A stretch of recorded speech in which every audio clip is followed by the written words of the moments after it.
recurring bladder infections, that is a sign of disruption in all of that area. And because women's openings to the outside world allow bacteria to get in to those openings and to have cross-contamination. And so that makes it really important that we practice good hygiene.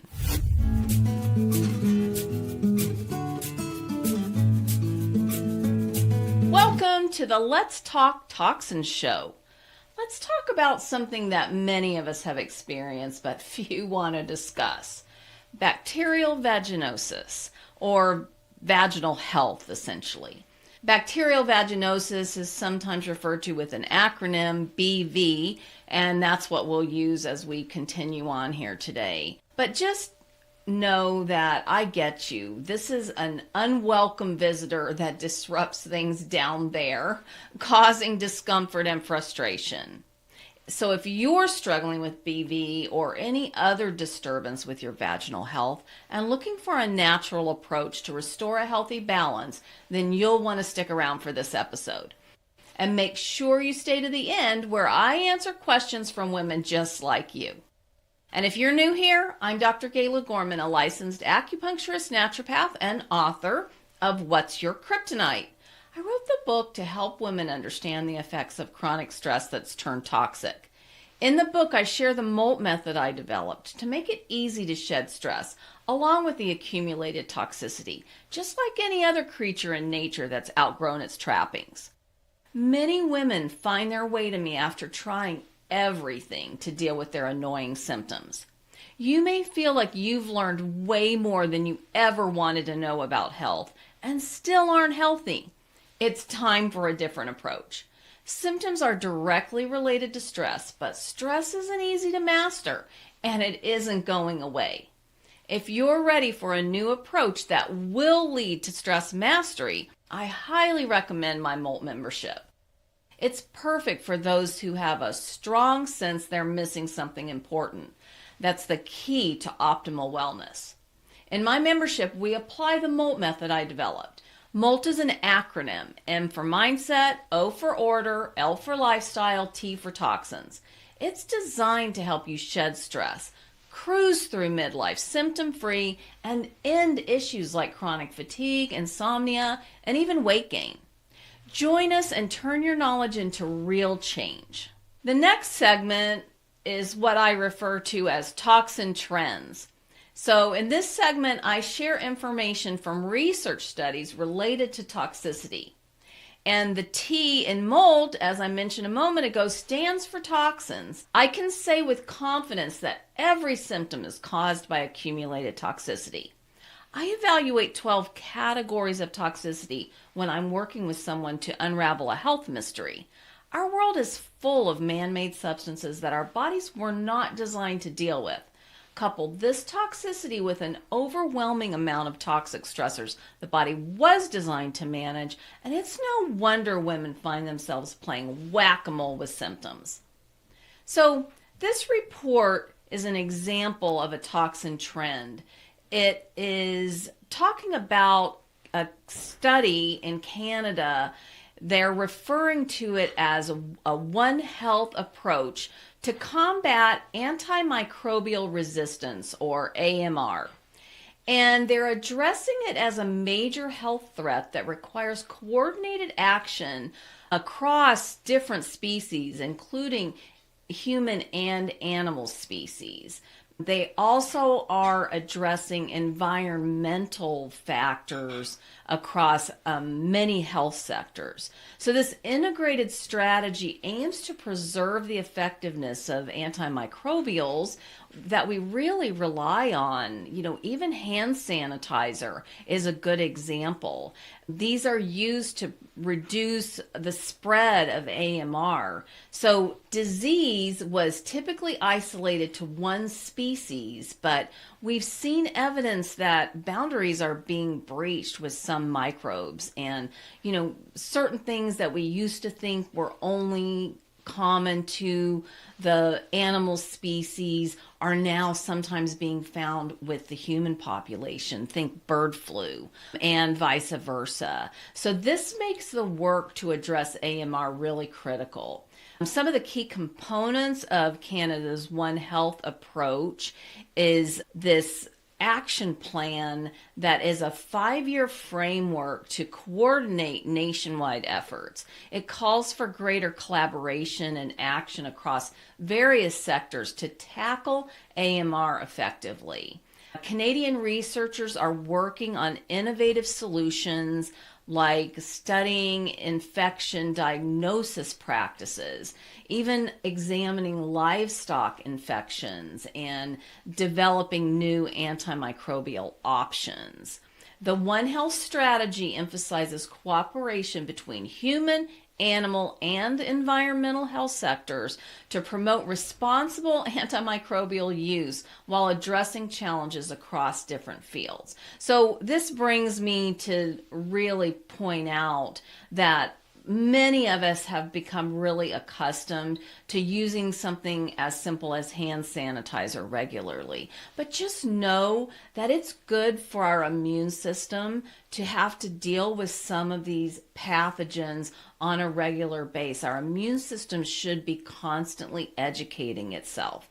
And so there are times when increased levels of sanitation are really important. Certainly in the healthcare environment, think hospital setting, for example, some of the bacteria or viruses that spread quickly in a hospital setting, you need to do everything you can to make sure that the environment is protected from that happening.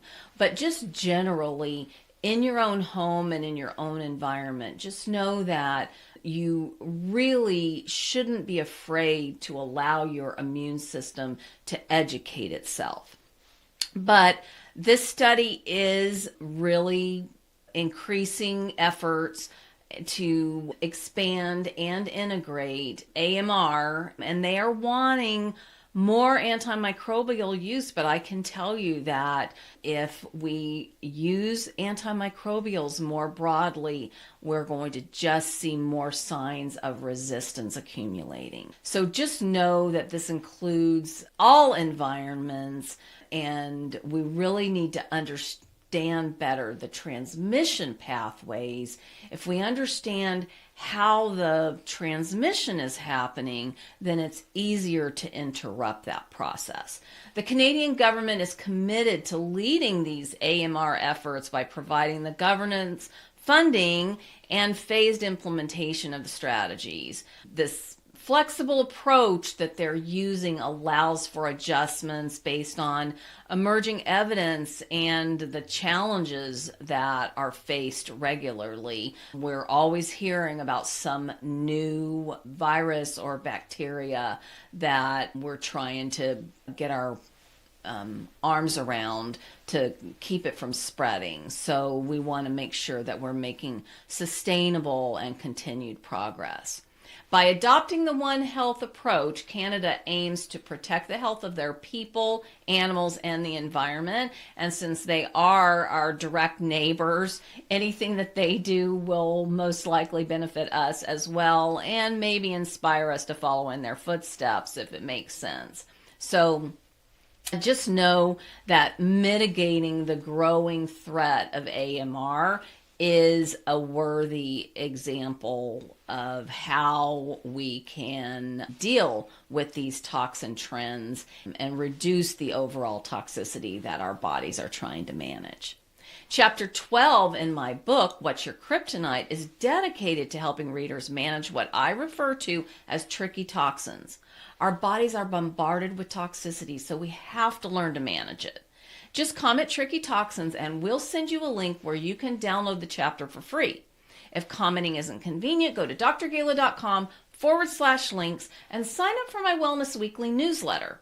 You can respond to any email you receive from me with tricky toxins and we'll send you a link.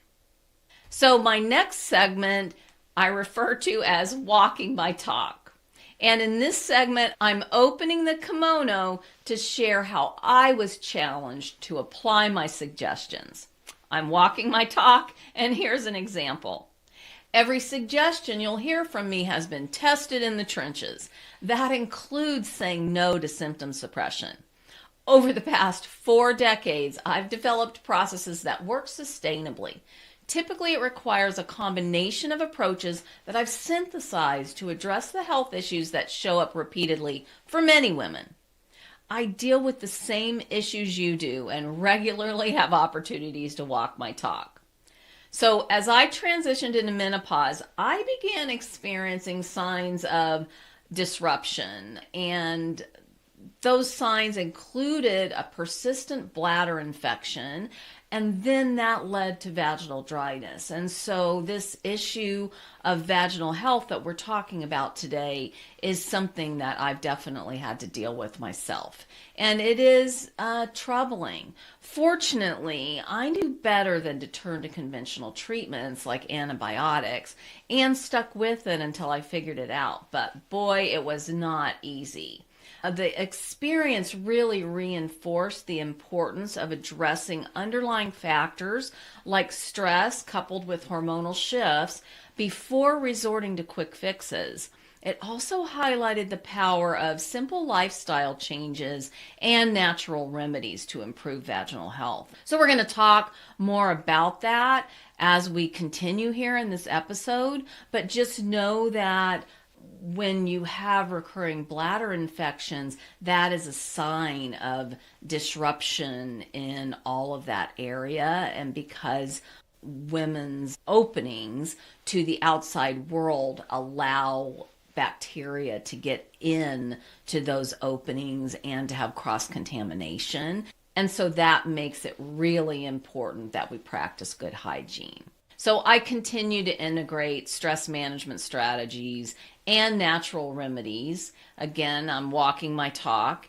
And there are several things that may help, including reducing yeast. So this is one of the Fierce 5 that we use in the Human Energy System Reboot. So I will just give you a little bit of a preview of what's to come, a few ideas. One of the things that will help is to reduce yeast, and this is one of the ways we practice a human energy system reboot. I refer to it as the Fierce 5. Yeast is one of the Fierce 5. We also can use cranberry extract. I have a whole video on UTIs and how to treat them naturally, and so you might check my channel out for that. Or wild yam cream. Wild yam cream can be a really great alternative if you're needing something to really kind of jumpstart the process as you're trying to counter the vaginal dryness that often comes with the hormonal shifts. So now let's talk about an intimate health issue that affects more than 1/3 of us. Bacterial vaginosis, or BV. And let's talk about how it relates to our changing bodies. Understanding the difference between BV and common yeast infections is crucial, especially as hormonal changes during menopause can make us more susceptible to both conditions. While prescription antibiotics are often prescribed for BV, especially when BV has become recurring, the good news is that there are effective treatments available, even treatments that don't require the use of antibiotics. But you should work with your healthcare provider to make sure you're maintaining vaginal health during your menopausal journey and that you're working to really deal with these uncomfortable infections if this is something you're experiencing. It's also important to make sure that you're getting regularly checked by your gynecologist just to make sure that there's not anything else going on, and the infection is just a sign that the area essentially has become overwhelmed, essentially by what I refer to as toxic stressors. Let's start by talking about what bacterial vaginosis is and how I suggest you treat it. So BV affects approximately 35% of women, with higher rates among certain populations. It's not typically serious, but really don't say that to a woman who's been experiencing recurring BV infections, because it feels serious to them, but it can create an additional risk of sexually transmitted disease infections. And so this can lead to complications during pregnancy for younger women, but for us as menopausal women, it's not as much of a risk to pass something on to our fetus. Recurrent BV is common, and some healthcare providers may recommend probiotics as a supplementary treatment to help maintain a healthy vaginal flora. So this is something that I would definitely turn to first, including some diet and lifestyle adjustments, which we'll get into as we continue here. But you definitely want to try using probiotics before turning to antibiotics, because if you use antibiotics, then you've just got a bigger hill to climb when you're trying to repopulate that area with good flora. So now let's talk for a minute about the difference between BV and a yeast infection. So BV is caused by a bacterial imbalance, while yeast infections tend to be fungal in nature. I will say that often a yeast infection can be the byproduct of some bacterial imbalance, or the yeast imbalance. The yeast infection may create an imbalance that then makes you more susceptible to BV. So they often go hand in hand, and the way you really know the difference is by the discharge. The discharge from BV is thin and maybe even fishy smelling, whereas yeast infection discharge is thicker and typically has no odor. As I mentioned earlier, antibiotics are typically recommended for BV, but yeast infection can often be treated with over-the-counter antifungal medication. I am going to recommend some natural remedies too that will help with fungal infections and bacterial infections. So hormonal changes and vaginal health as we age are a fact of life. Decreased estrogen causes vaginal tissue to thin and lose elasticity. This leads to dryness and makes irritation more possible, and with the irritation, then that makes the lining of your vaginal tract more susceptible. There's also typically changes in vaginal pH balance, and the reduced lubrication can increase the susceptibility to infections. Not to mention the discomfort during sexual activity. So this can be thought of as vaginal atrophy, and it often includes itching and burning and can even be painful. It really impacts the quality of life for postmenopausal women. So you want to get your arms around this and do it in a way that's actually improving your overall well-being long-term, sustainably and long-term. Remember, you can get the Tricky Toxins chapter of my book, What's Your Kryptonite, for free.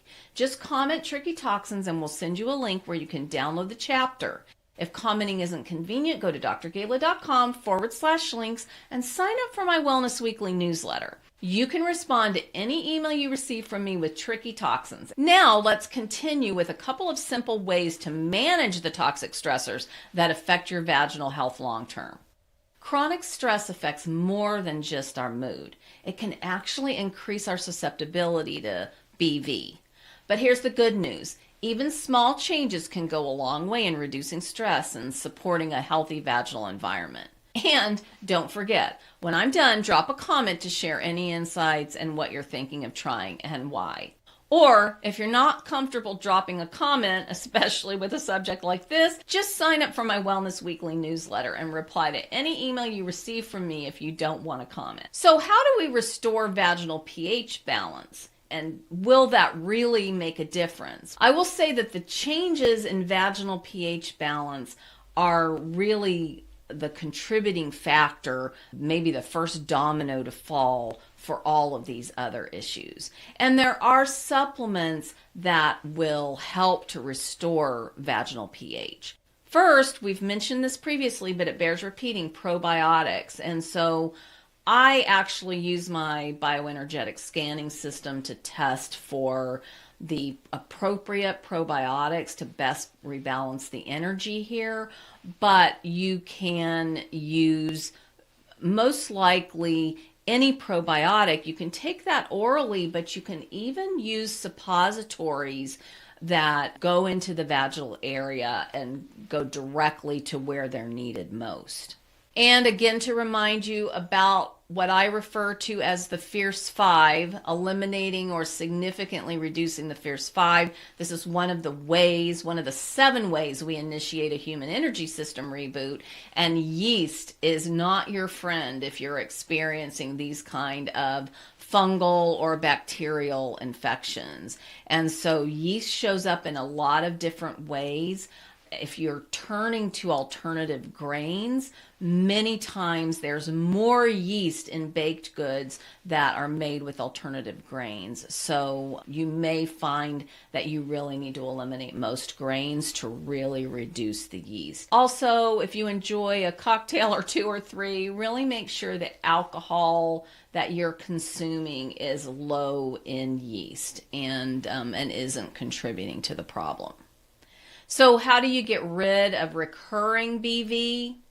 Well, I suggest that you avoid antibiotic treatment. Antibiotic treatment is the last resort. If you're in the hospital and you have some sort of serious infection, then I'm all for antibiotic treatment. If you have some flesh-eating bacteria going on that is threatening your health and potentially even your life, then absolutely antibiotics are something that we want to turn to.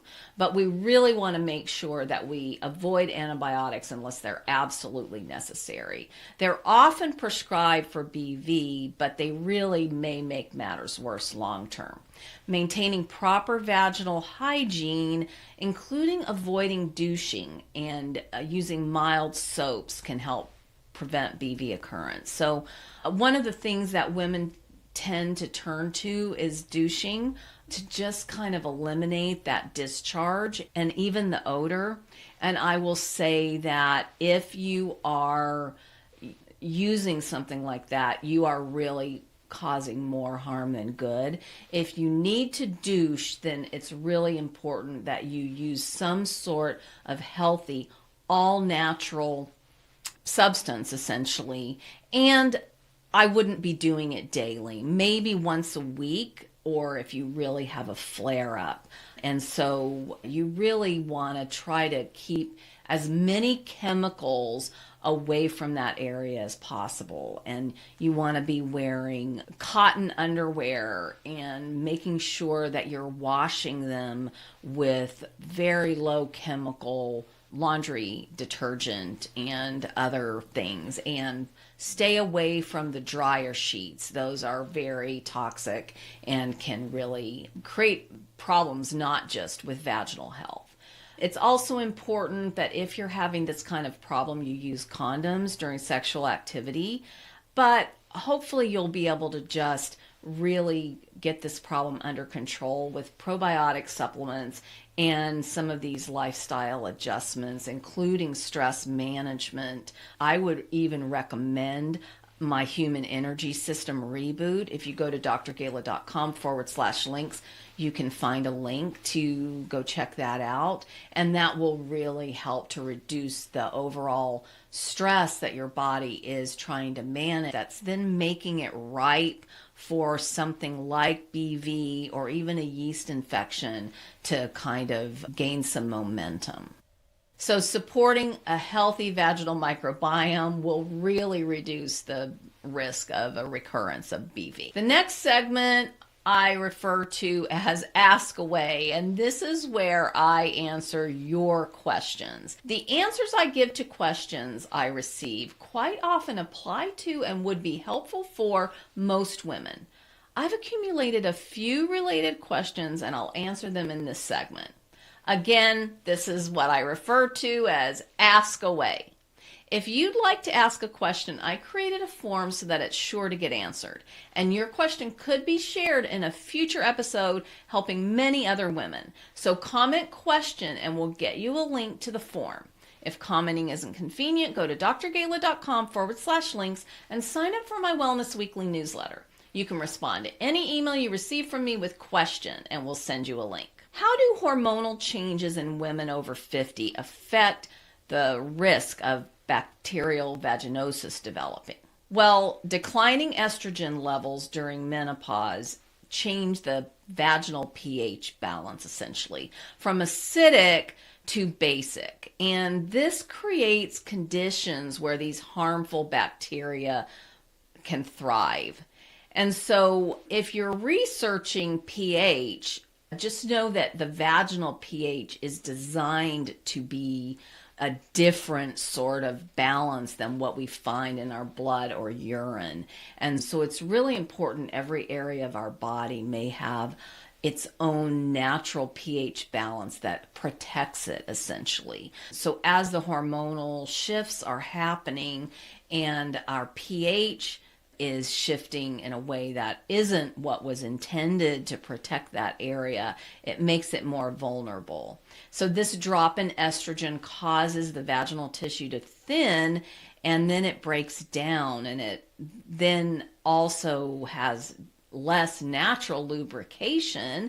And so this then creates the risk of micro tears. And that then leads to basically the body trying to do the repair work. But if it can't repair it fast enough, then bacteria accumulates and that can lead to a bacterial imbalance. Postmenopausal women have reduced levels of protective bacteria, think probiotics, and this makes them more susceptible to BV, especially if they're on hormone replacement therapy or if they're really sexually active. So just know that if you are experiencing this kind of problem, you're not alone. About a third of women struggle with this, but there are things that you can do. You're going to want to listen or watch the whole episode for some of my other suggestions. Can lifestyle factors influence bacterial vaginosis recurrence in mature women over 50? Well,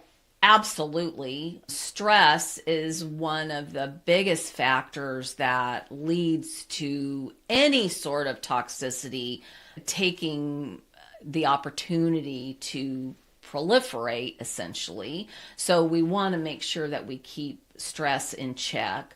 Another thing that really increases the risk of BV is smoking. Smoking increases BV risk by depleting protective bacteria like probiotics and raises vaginal pH balance, which is not a good thing because the vaginal pH balance is set in the 4s range on purpose because that's what it needs to be able to maintain everything that is happening in that area. It's a very sensitive situation because it's open to the outside world essentially. And so anywhere that there's an opening to the outside world, think your oral cavity, your mouth, those kinds of areas, your sinuses are really vulnerable, and your body has natural defense mechanisms set up, but those can get disturbed for many reasons. In this particular case,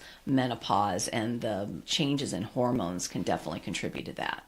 So there's other things like using scented soaps with chemicals or vaginal deodorants, even perfumed bubble baths. Any strong detergent that is not chemical free can really essentially leave residue in your underwear and your vaginal area is being affected by that all day long. So this really disrupts the vaginal flora and increases the risk of BV. Also, sexual activity, particularly with new partners or without consistent condom use.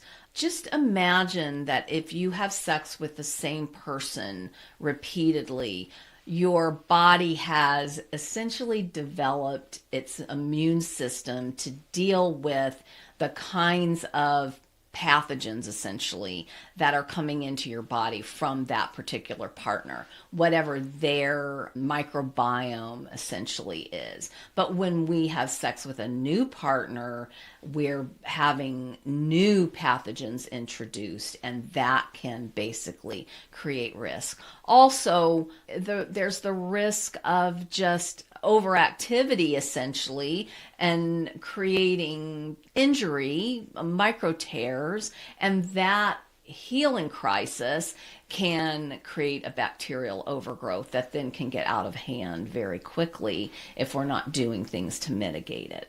So in postmenopausal women, especially those women on hormone replacement therapy, that's even further creating an imbalance. You would think that hormone replacement therapy would essentially bring things back into balance, but it's actually making matters worse because your body is essentially battling itself. Your body's trying to tell you that it needs to make this transition, and you're trying to fight it with medication. That's just adding more chemicals and creating more issues that need to be managed. What natural remedies are effective for bacterial vaginosis or BV in older women? Well, start with boric acid vaginal suppositories. These can be really helpful to restore the acidic nature, the pH balance, as we go through this hormonal change. And so vaginal suppositories combined with any sort of other treatment show promising results to help prevent recurrent BV. And so these probiotic supplements taken orally can also be helpful. You may also find a vaginal suppository that will include some probiotics and basically get the strains that you need directly to that area where the imbalance is occurring. But know that everything that you take in and all that's happening in your body is being excreted. And because your vaginal opening is in the same area where we eliminate other toxicity essentially, and there can be cross-contamination. So we need to really do a good job of maintaining good hygiene and staying clean and free of chemicals in that area. So the use of these probiotics or acidic suppositories can really be helpful and can provide quick relief and restore healthy vaginal bacteria balance to treat your BV symptoms.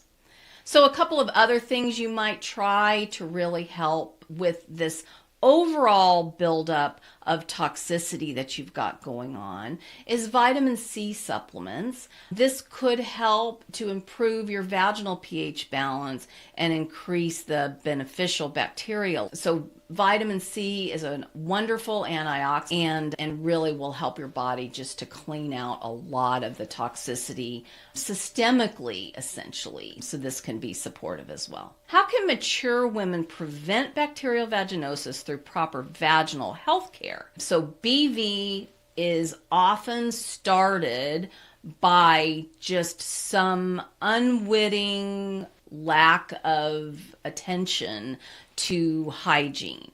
And this could happen for a number of reasons.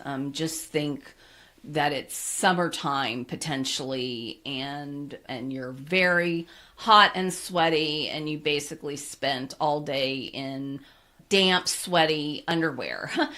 Particularly if you are not using really high quality things to launder your undergarments in, this can really be introducing chemicals And when they get damp, then they could become more mobile. So there's a lot of ways that this can happen, and you just want to really make sure that you're avoiding all scented products, including soaps and deodorants and bubble baths, anything with chemicals in it.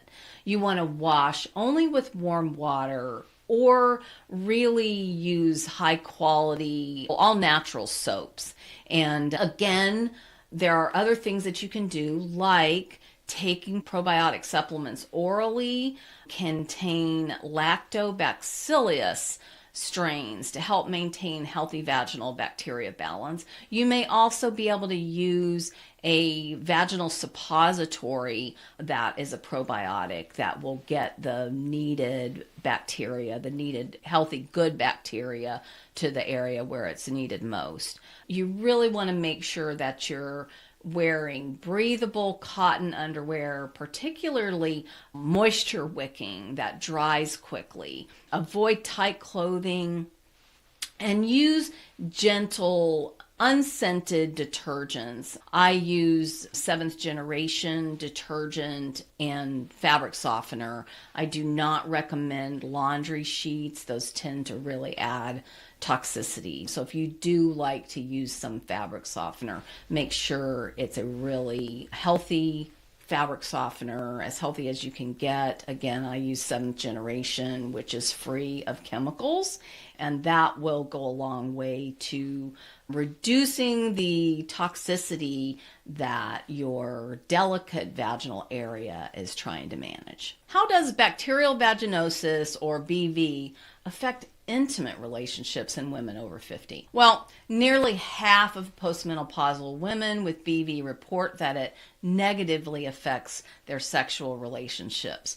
And a third of women avoid sex altogether. So this isn't good for you or your relationship. So you really want to take this seriously and just know that there are things you can do about it.